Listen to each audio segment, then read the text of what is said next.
So hello and welcome back to another video. এই অসময়ের বৃষ্টিতে সব পুকুর একদম প্রায় ভাসিয়ে দিয়েছে আমাদের। দেখতে পাচ্ছ অবস্থা, পুকুরের যে জল বেরোতে শুরু করেছে। গ্রীষ্মকালে আজকে এপ্রিল মাসের 18 তারিখ, তো এখন থেকেই জল বেরোতে শুরু করে দিয়েছে পুকুর থেকে। এখনও তো বর্ষা আসতে অনেক দেরি। মাছগুলো, ছোটো ছোটো মাছগুলো কাছে এসে খেলা করছে। তো প্রচুর একদিক থেকে ক্ষতি বলতে পারা যেতে পারে, কারণ ধান প্রায় পাকার মুখে, আর এই সময়ে জল, ধানেরও ক্ষতি। আর পুকুরেতে একটু জল ঢুকেছিল আগে, সেই জন্যই অল্প জল হওয়াতেই জল ছাপিয়ে যাচ্ছে। এবং বাকি আমি অন্যান্য জমিগুলো দেখাচ্ছি কী অবস্থা।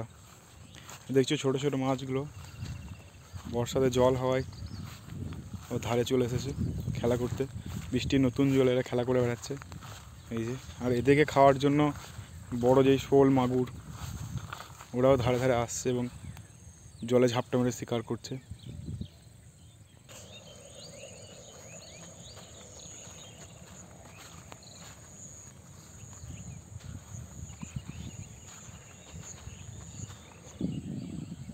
বাকি সব জলের তলায়।